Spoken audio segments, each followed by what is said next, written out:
Hola, ¿qué tal? Buenas tardes, bienvenidos y bienvenidas al programa Nuestras Voces, un programa del Centro de Derechos Humanos de las Mujeres que busca, entre otras muchas cosas, la socialización y la defensa de los derechos humanos. El día de hoy me da mucho gusto saludarles y a propósito de la pasada celebración, todavía dentro del marco de la celebración del Día de las y los Maestros, que fue este pasado 15 de mayo, el día de hoy vamos a platicar pues de un tema que nos debe interesar a todas las personas porque tiene que ver sin duda con el desarrollo y el progreso del país. El día de hoy vamos a platicar de la reforma educativa, qué es lo que está pasando en México, qué es realmente esos objetivos, esa finalidad de la reforma, si se vulneran algunos derechos humanos, en qué contexto estamos, qué es lo que va a pasar, cuáles son las premisas que debemos hablar respecto a la educación. Y entonces para ello me permito presentarles a ustedes con mucho afecto y agradecimiento por estar aquí el día de hoy a el profesor Noel García, a Paola Carabeo y a Rocío Martínez. Muchísimas gracias por estar aquí. Ellas y él forman parte de un movimiento que se ha organizado a nivel nacional y que se denomina Insurgencia Magisterial Resiste. Y tiene sin duda que ver con todo lo que vamos a platicar el día de hoy. Pero ¿cuál es el contexto o el antecedente más bien? De una manera muy rápida para ubicarnos en lo que es la reforma educativa. Bueno, esto tiene muchísimos años, viene de muchísimos años atrás, se empieza a hacer de una manera más concreta desde el gobierno del presidente Vicente Fox, pero es hasta el actual gobierno federal de Enrique Peña Nieto, cuando en el año 2012, recién iniciado su mandato, presenta una iniciativa que tiene que ver con una reforma integral de la educación. Esta iniciativa del presidente de la República llega al Congreso Federal, al Congreso de la Unión, y después del proceso constitucional, pues se acepta la reforma como tal por todos los partidos políticos, por la mayoría de las personas que ahí intervinieron, y a partir de esta reforma también surgen nuevos decretos que el presidente de la República promulga, uno que ya existía relativo a la Ley General de Educación, otro que tiene que ver con un sistema de evaluación para maestros y maestras y otro que tiene que ver con el servicio público de esta área tan importante de nuestro país. Y entonces a partir de este momento, en este breve contexto, es que hoy día nos encontramos, y comienzo con esta pregunta, profesor, ¿en qué momento nos encontramos? ¿Qué es lo que está pasando hoy día con esta reforma educativa? Bien. La reforma constitucional se aprobó, Adelante. La reforma constitucional se aprobó en febrero del 2013. En septiembre del mismo año, para el 11 de septiembre, se publicaron las leyes secundarias, la reforma a la Ley General de Educación y las dos nuevas leyes. De ahí para acá se ha venido implementando precipitadamente lo que dispone la reforma. Una de las disposiciones es que debe evaluarse el desempeño de las y los maestros y que esa evaluación del desempeño de las y los maestros tendrá consecuencias.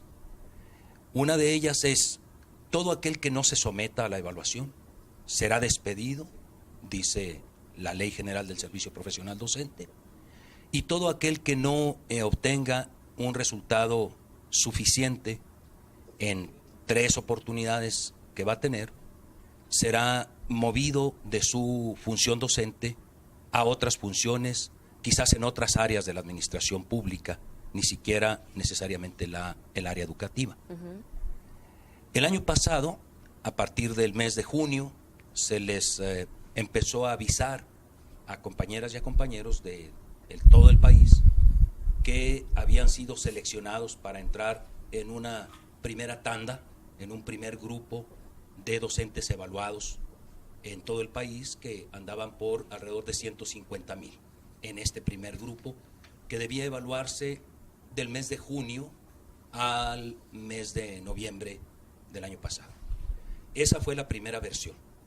No les alcanzaron los tiempos para hacer las cosas durante el mes de junio, durante el mes de julio, de agosto, y fueron moviendo los plazos para el cumplimiento de la primera etapa, aunque a los profesores les pidieron originalmente que debían cumplir con la primera etapa de la evaluación, que era subir algunas evidencias del trabajo de sus alumnos a una plataforma en internet. No les alcanzaron los tiempos, no tuvieron las plataformas listas, no pudieron informarles a los profesores de sus nombres de usuario, de sus contraseñas para poder entrar a cumplir con esa obligación, pero además estuvieron enfrentando de manera permanente un rechazo generalizado en el país por esa forma de evaluación, porque la manera en la que estaban planteándolo empezaba desde luego con un sinfín de fallas. Por ejemplo, nunca supieron las maestras y los maestros que fueron seleccionados con qué criterios los seleccionaron.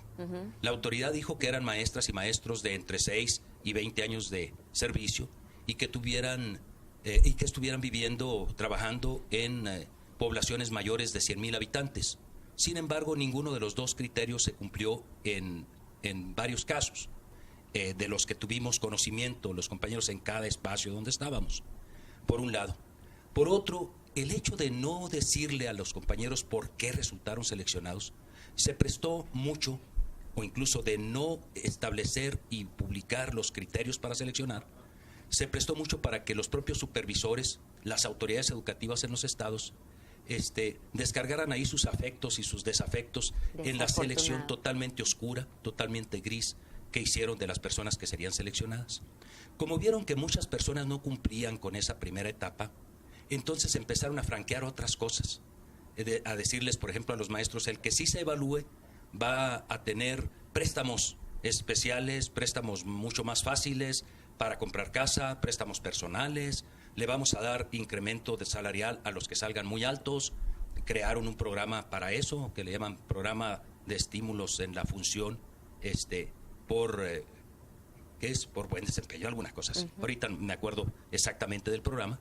Y total, envilecieron el asunto de la decisión de los profesores de acudir o no a la evaluación. La envilecieron porque le ponen garrote y zanahoria. A partir de junio y hasta la fecha, ha sido una postura, una acción permanente de las autoridades y de los dirigentes sindicales formales, esos sometidos al mando de la autoridad, de estar atosigando a los maestros y a las maestras, de estarlos hostigando para que se presenten a la evaluación. La primera etapa finalmente la anduvieron concluyendo por fines de octubre, y luego venía la segunda etapa, que era la presentación de un examen de conocimientos y habilidades didácticas, y una tercera etapa sería la de subir una planeación didáctica y argumentarla también en una plataforma. Y en esta primera etapa, permítame una pregunta, ¿ya generó algún despidos? ¿Hay despidos de maestros, de maestras? Aparte de no saberlos, pero, digamos, la manera en que se escogían, como usted nos está platicando, las personas que se iban a evaluar, ¿en qué consiste la evaluación? Mire, esas serían mis dos preguntas. ¿En qué consiste la evaluación? Y si en esta primera etapa ya hay despidos, ¿hubo alguna cuestión? Para cuando se dio la convocatoria a la primera etapa, se dio de una manera totalmente autoritaria y oscura, tal como ocurrió cuando aprobaron la ley, la reforma constitucional, y cuando aprobaron las leyes, totalmente a espaldas de los maestros, a espaldas de los demás sectores de la sociedad. Así que era lógico, algunas maestras y maestros, muchos en algunas entidades, no muchos en otras, se resistieron rotundamente a presentarse a la evaluación. Nunca nos dijeron cómo iban a ser calificados los 3 instrumentos. Primero eran 4, Era un informe del director, que al final de cuentas lo nulificó el Instituto Nacional para la Evaluación de la Educación, y quedaron solamente los otros 3, el de las evidencias de los estudiantes, el examen de conocimientos y la planeación didáctica argumentada. Estas dos últimas debían ocurrir en la misma fecha. El profesor debía durar 8 horas acuartelado en su salón para presentar durante 4 horas el examen y durante 4 horas su planeación didáctica argumentada, algo totalmente antipedagógico. Pero bueno, cuando ya sabíamos cómo venían las cosas, lógicamente los maestros nomás confirmaron su disposición de decir no voy a ir, a su decisión de no presentarse a la evaluación. En Chihuahua, la mayoría de los profesores y de las maestras presentaron la primera etapa, la de subir evidencias, porque todos pensábamos, con esta etapa no tengo la solidaridad de mis compañeros, me aíslan, yo solo no puedo alegar que no pude hacerlo, porque pues bueno, me van a decir, había cibercafés, había gente que te podía haber ayudado a subir tus evidencias, y entonces la mayoría de los compañeros pensaron que a la hora del examen de conocimientos era cuando podíamos de manera colectiva impedir la aplicación de esa etapa de la evaluación, y suponíamos entonces cancelábamos todo. Pero para el 13 de diciembre publicaron un documento que se llama Criterios Técnicos y de Procedimientos para la calificación de los instrumentos, para las distintas cosas que nos faltaban de ver que no conocíamos, cuánto va a pesar cada uno de los 3 instrumentos, cómo se van a dar las calificaciones, desde cuántos aciertos. Publicaron en el 13 de noviembre un documento totalmente complejo, inentendible, acerca de las fórmulas muy complejas que utilizaron para confundir a los profesores acerca de cómo vamos a obtener tu puntaje en cada uno de los 3 instrumentos y cómo vamos a ponderar cada uno de los 3 instrumentos. Efectivamente, pasaron los meses. En febrero, a fines de febrero, la Secretaría de Educación Pública hizo saber cómo habían estado los resultados de este primer grupo de evaluación, el 29 de febrero.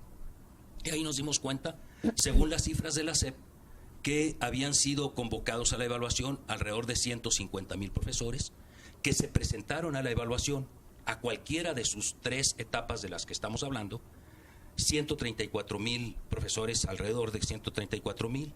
De ellos, el 77% eran profesores docentes de educación básica, el 21% docentes de educación media superior y un 2% directores de educación básica. De esos 134,000 personas que dice la SEP que sí se presentaron a la evaluación, el 15%, un poquito arriba del 15%, obtuvo resultado insuficiente. Un 36% estuvo en el nivel suficiente. Un 40%, cerca del 41% en nivel bueno y un 8% en nivel destacado o excelente en el caso de los trabajadores de educación media superior. Ahí los clasificaron hasta el nivel de excelente. No se presentaron a la evaluación cerca de 16,000 profesores, según los datos de la SEP. Esto es el 11%. Y de esos cerca de 16,000, 12,600, es decir, el 79% pertenecen a los estados de Chiapas, Guerrero, Oaxaca y Michoacán. Los otros 3,360 docentes, que es el 21% de todos los que no se presentaron a la evaluación, pertenecen a las otras 28 entidades federativas. La Secretaría de Educación Pública decidió cesar solamente a los 3,360 profesores de las otras 28 entidades. A los 12,600 docentes de los 4 estados más consolidados en la rebeldía no les aplicaron la sanción del cese fulminante, les prometieron que abrirían una nueva etapa, una segunda oportunidad para que se presentaran a la evaluación. Ya lo han intentado, no lo han conseguido. Hoy vimos imágenes del centro de convenciones en Morelia, por ejemplo, a donde debían acudir cerca de 5,300 profesores a evaluarse. Estaba desierto el salón, no acudieron los profesores. Lo mismo les ha pasado en las otras entidades, como ya seguramente se ha enterado usted Pero a todas luces, violatorio de los derechos laborales, violatorio de los derechos de estas personas y sin duda pues de la educación misma, ¿no? Que a fin de cuentas son ustedes quienes la ejecutan, la llevan a cabo, enseñan a los niños y a las niñas, a los jóvenes de este país. Una violación tremenda de derechos laborales. Exactamente. A las violaciones que ya la propia reforma constitucional establece. Por cierto, hay una contradicción fatal en la fracción 3 del artículo 3 constitucional, que establece que la ley reglamentaria fijará los criterios, los términos y las condiciones de la evaluación obligatoria para el ingreso, la promoción, el reconocimiento y la permanencia de los maestros, con pleno reconocimiento a sus derechos constitucionales. Eso dice la fracción 3. Pues bien, a la hora en que se implementa la famosa reforma en esta evaluación, la SEP cuando ya conoció los resultados, ordenó la suspensión de pagos desde la primera quincena del mes de marzo, en muchos de los casos desde antes, sin siquiera notificarles a los docentes que estaba iniciando un procedimiento administrativo en su contra. De una manera totalmente arbitraria ordenaron la suspensión de los salarios. Tenemos 2 compañeras en Ciudad Juárez, por ejemplo, que estuvieron trabajando hasta hace unos días, hasta ahora, al inicio del mes de mayo, y durante todo ese tiempo no tuvieron sueldo, no habían tenido ninguna notificación de cese, no estaban despedidas, ellas seguían presentándose en sus escuelas, hasta que por fin, pues claro, les dieron la orden a la directora de una escuela secundaria, el propio personal de la escuela secundaria, que por lo regular les deben muchos favores a los dirigentes sindicales o a los funcionarios, se opusieron a que la maestra siguiera entrando a dar sus clases. Hay otra maestra de primarias ahí que también padeció la misma suerte de cortarle su salario. En todo el país, en algunos estados suspendieron los salarios desde la segunda quincena de febrero sin haberles notificado el cese. En algunos lugares sin que siquiera hubiera iniciado el procedimiento administrativo, y en otros cuando el procedimiento administrativo estaba corriendo, cuando los trabajadores habían sido requeridos por la autoridad para que se comparecieran a presentar evidencias, pruebas que justificaran su incumplimiento de haberse presentado a la evaluación. La SEP, las autoridades educativas locales y los organismos descentralizados últimamente han ordenado la terminación de los efectos del nombramiento de esos 3.360 docentes, dicen ellos. Les faltan algunos que no lo han hecho porque hay pues cuestiones políticas de por medio de los gobernadores, como es el caso de Nuevo León o como es el caso de Veracruz, en donde tienen procesos electorales próximos que hacen que quieran calmar un poco las aguas. Que es cuando voltean a ver, ¿no? Pero los profesores están sin sueldo.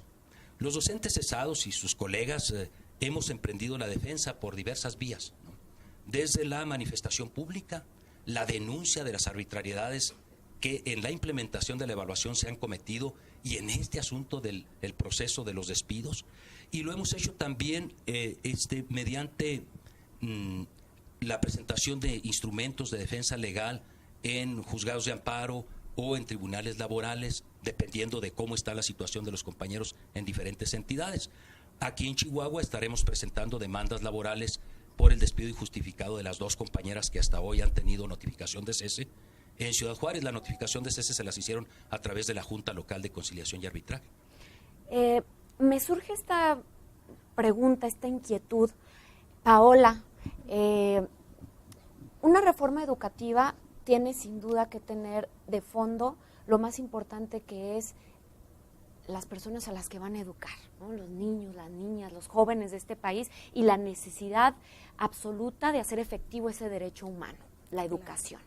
Entonces, en este contexto que nos platica el maestro, tan desafortunado en la forma en la que están trabajando ustedes como maestros y maestras, quisiera encontrarle si de verdad existe un beneficio a esta reforma y si hubo un análisis de la verdadera problemática de la educación en México. ¿Y cuál es esa problemática?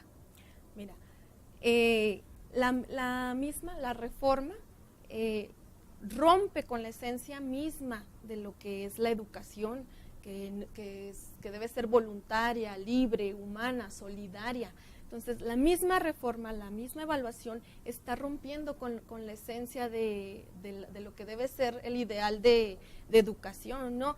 Esta reforma ha traído consecuencias gravísimas, el amedrentamiento hacia los profesores, el hostigamiento, presos, golpes, muertes incluso.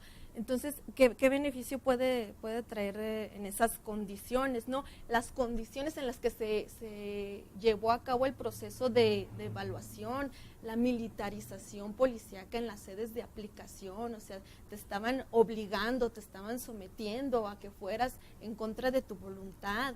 Y si bien es cierto, los resultados que se dan a conocer, se destaca que no hubo que los profesores son capaces de responder a los obstáculos que el Estado pretende imponer. La mayoría obtuvo resultados satisfactorios, ¿verdad? Y ese pequeño porcentaje que no los obtuvo, según los criterios del gobierno, ¿verdad? Fue porque se han resistido, porque han luchado por derrocar esta reforma, y son los que ahorita están recibiendo el hostigamiento, son los insuficientes, son los no idóneos, como le llaman. El objetivo principal, según del Estado, hacia esta reforma, es mejorar la educación, la calidad de la educación, calidad que es un término empresarial, o sea, están tratando a las escuelas como si fueran empresas, están tratando a los estudiantes como si fueran productos, ¿no? Entonces, no tiene razón de ser, no tiene un beneficio en sí educativo, más bien son beneficios empresariales, beneficios del Estado. No creo yo que haya un mejoramiento, que haya un beneficio en sí hacia la educación, y menos en los términos y en las condiciones en las que se está dando.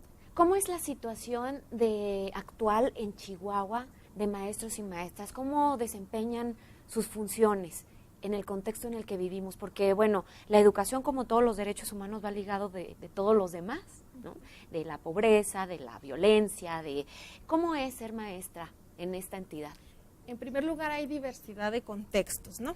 Hay una infinidad de diversidad, en la misma ciudad, en la misma localidad, hay diversidad, y no en todos lados la situación puede darse de la misma manera, o sea, no puedes evaluar con un sistema estandarizado a todos, porque las condiciones son distintas, ¿no? Son muy difíciles las condiciones, por ejemplo, que pueden darse en la sierra, las que pueden darse en todos lados. Entonces, no creo yo que sea, que dé algo de provecho, que sea algo benéfico, ¿no? Sí, maestro. Claro, por supuesto. Miren, tengo 35 años de servicio. Perdone. Tengo 35 años de servicio. Sí. Y en todo este tiempo lo que he visto es una gran inequidad en la prestación del servicio educativo. En las propias instituciones, las propias autoridades diseñan e implementan proyectos y programas que, lejos de reducir las brechas entre los estudiantes de los contextos más desfavorecidos y los de los contextos más favorables, las han ampliado. Miren ustedes, hay un programa que le llamaron Escuelas de Calidad.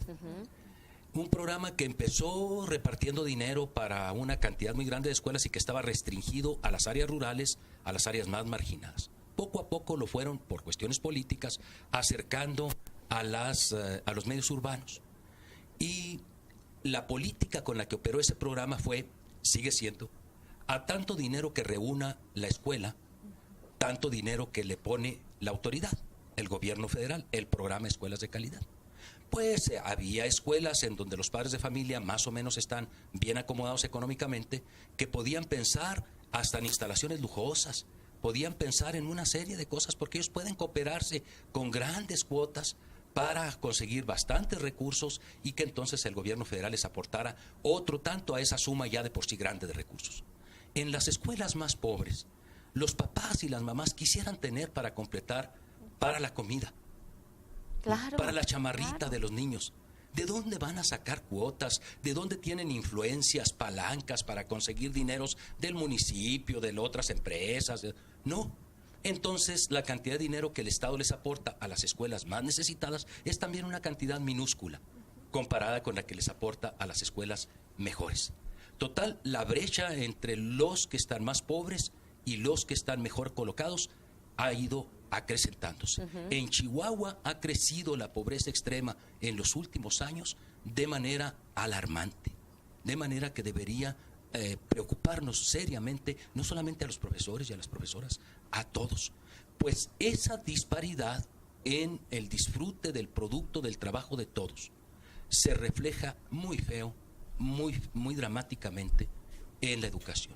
Tenemos niñas y niños que asisten a la escuela sin haber dormido bien, con frío, sin haber desayunado y sin tener expectativas de que van a comer bien, que van a cenar, que van a dormir en paz.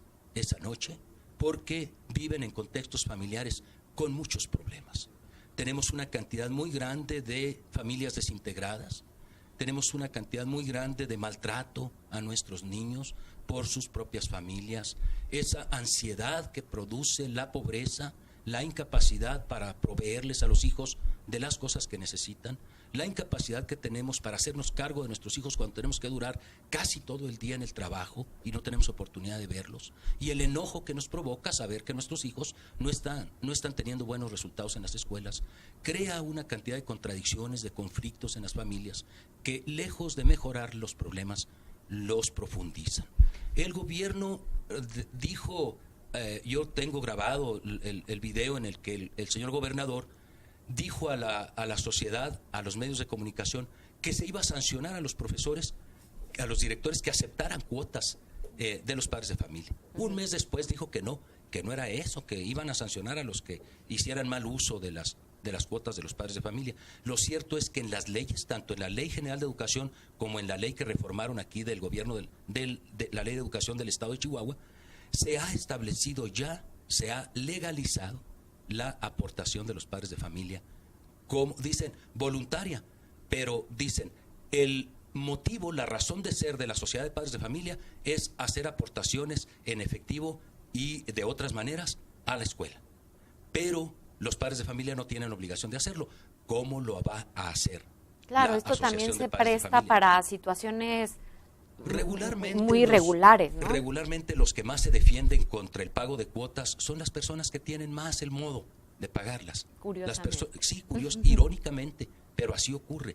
Así ocurre. Las personas que tienen un poco más de estudio, que tienen un poco más de recursos, son más hábiles para ir y pelear con el director o con la mesa directiva de los padres y decir, yo no voy a dar cuotas porque el gobernador dijo que no, y además porque tengo la sospecha de que ustedes hacen mal uso de ellas. Las personas más humildes hacen un sacrificio extraordinario, quitando de las otras necesidades, de la provisión de las otras necesidades fundamentales, elementales de las familias, para poder cubrir la cuota, porque ellos siguen esperanzados en que la escuela podría ayudarles a sus hijos a remontar la situación tan pobre y tan triste en la que viven. Y entonces, de esta forma, en donde evidentemente el foco de atención no debiese ser la criminalización y la persecución de los maestros y las maestras, sino que realmente debiera ser la situación de la pobreza, que haya suficientes escuelas, que haya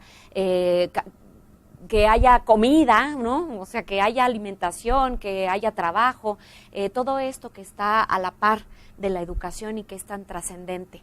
Y entiendo entonces que surge de maestras y maestros esta unión, esta solidaridad en la mayoría de ustedes a nivel nacional, se reúnen y comienzan a veces con prácticas poco ortodoxas, pero porque no hay otro camino, ¿no? Para exigir el respeto a sus derechos y también una educación acorde a las necesidades de este país. ¿Cómo es que se organizan? ¿Qué es lo que está pasando con ustedes desde esta óptica?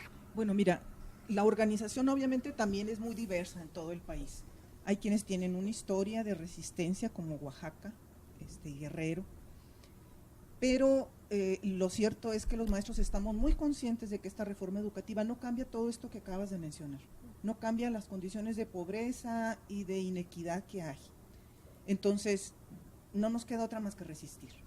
¿Y cómo resistes? No resistes de manera invisible, sino haciendo visible el problema. A mí me parece que lo que se está haciendo en el sur, por parte de las secciones que están en paro, es eso, hacer visible un problema y denunciar ante la sociedad que esto que le dicen reforma educativa no es una reforma educativa. ¿Cuáles son esas entidades, esos lugares que están en paro? Bueno, ahorita está Oaxaca, Guerrero, Michoacán y Chiapas.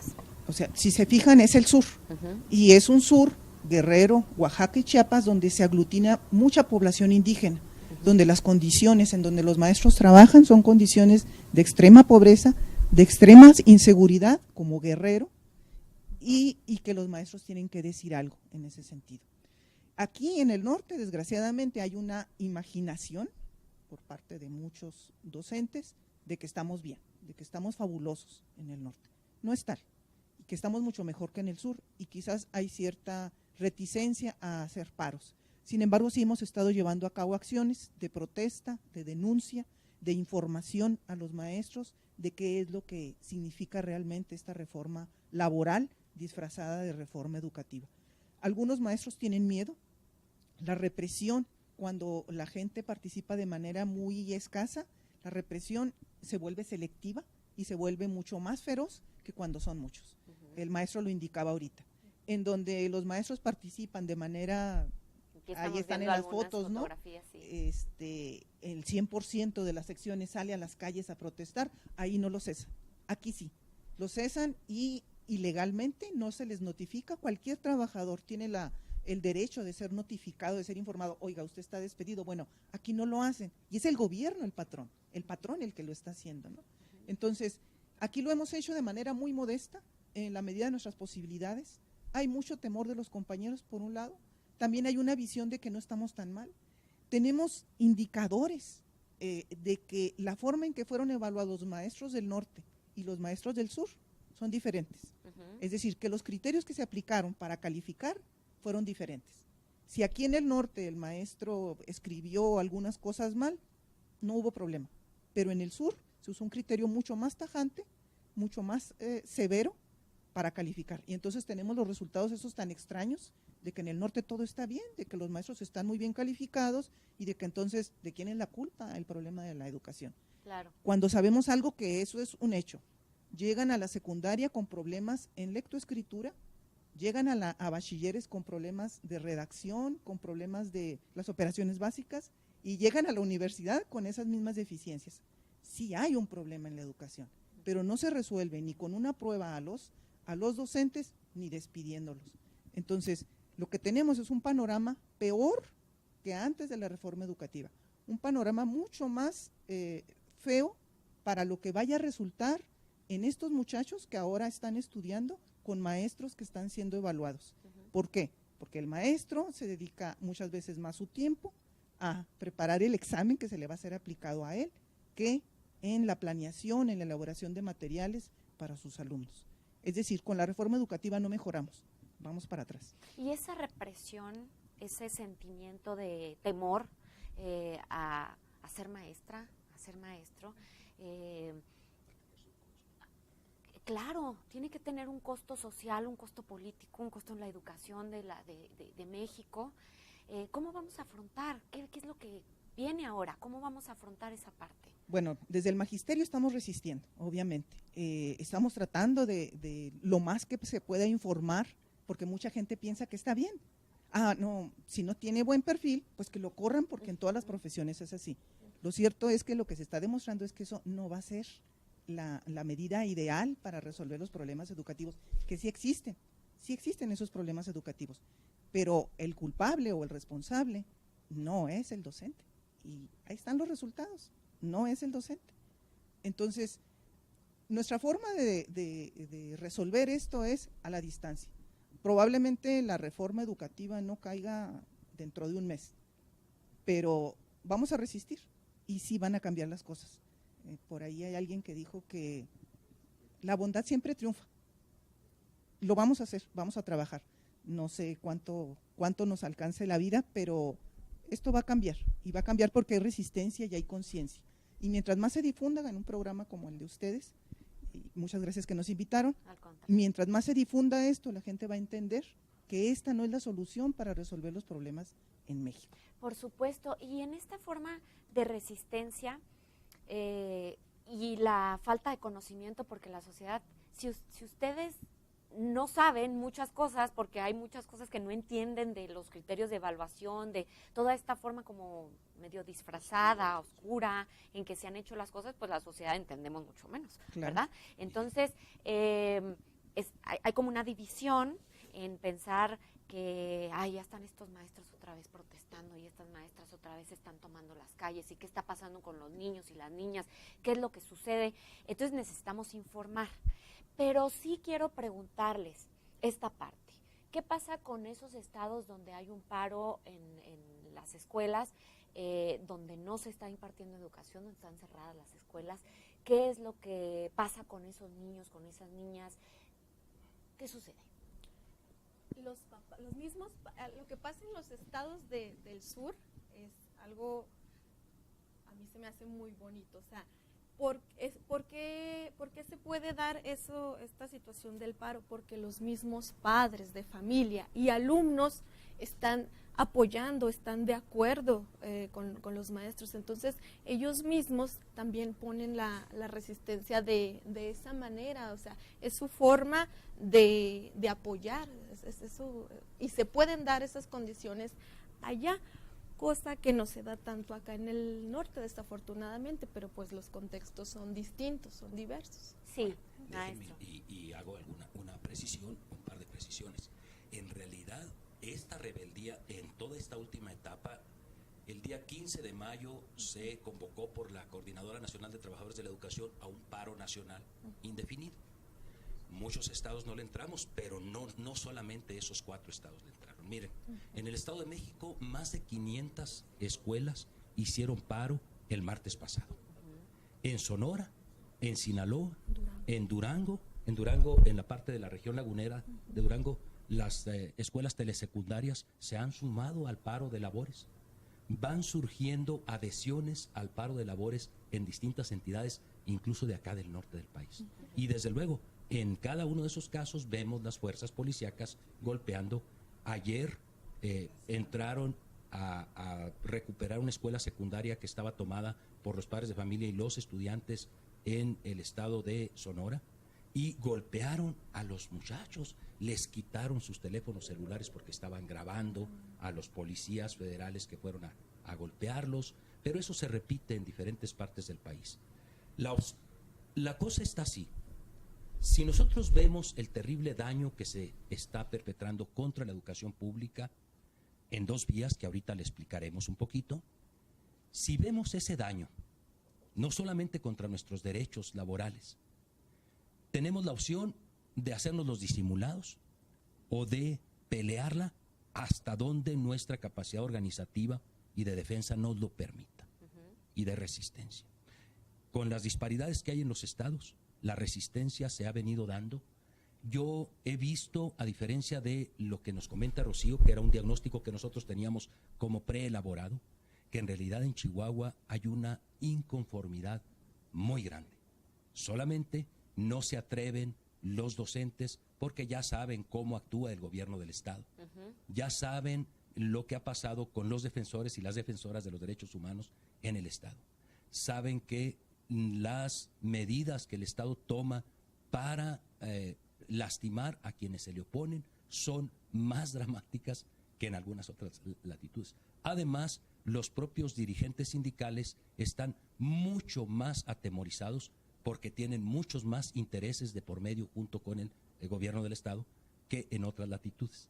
La simbiosis entre el sindicato y el patrón en Chihuahua es mucho mayor que en otras entidades. Entonces, el control que los dirigentes sindicales, a quienes paradójicamente decía el Estado que iba a recuperar la Rectoría de la Educación, no, les han dado manga ancha para que dispongan de todos los puestos, incluidos los puestos que están bajo la Ley General del Servicio Profesional Docente, para que ellos resuelvan qué plazas concursan y cuáles no concursan para guardárselas a sus favoritos. Cuándo convocan, cómo se brincan a los que están en los lugares que siguen en las listas de prelación para ocupar los puestos directivos y de supervisión.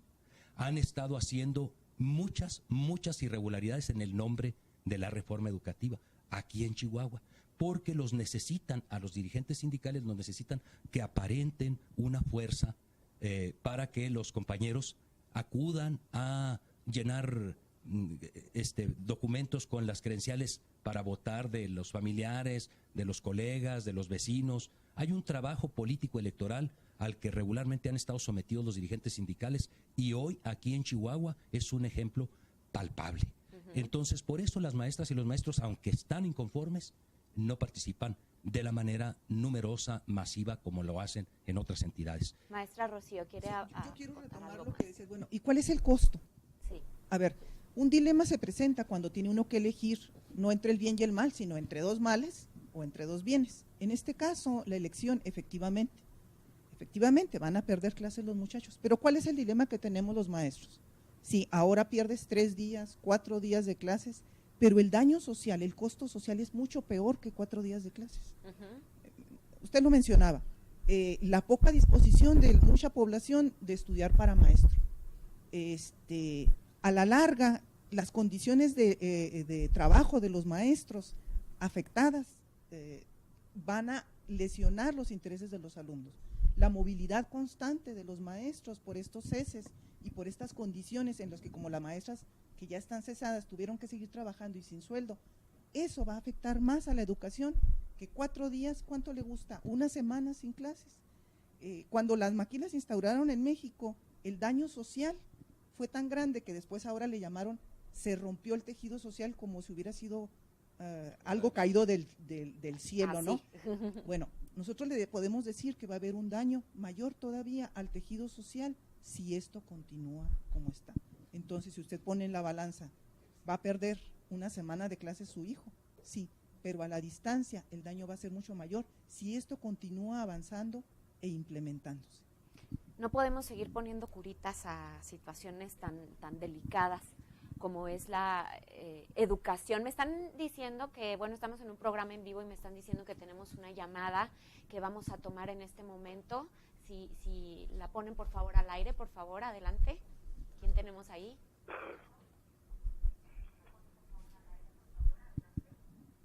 Hola. Buenas tardes. Hola, buenas tardes. ¿Quién tenemos por aquí? Mire, pues es para dar una opinión. Mire, habla José Delgado. Sí, bienvenido. Adelante.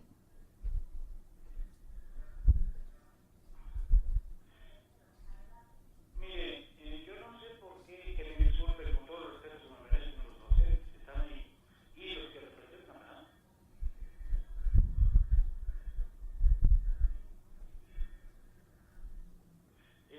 Yo no sé por qué tenemos a una evaluación si se entiende que está preparado, ¿verdad?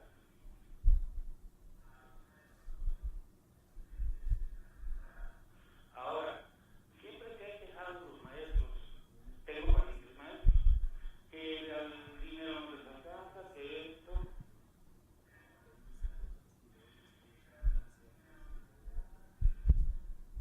Y que, por ejemplo, ¿cómo no se quejan de las faltas, de que tienen juntas, de que es el día del cumpleaños de fulanito, de sutanito, que va a haber juntas, que las vacaciones que tienen simplemente?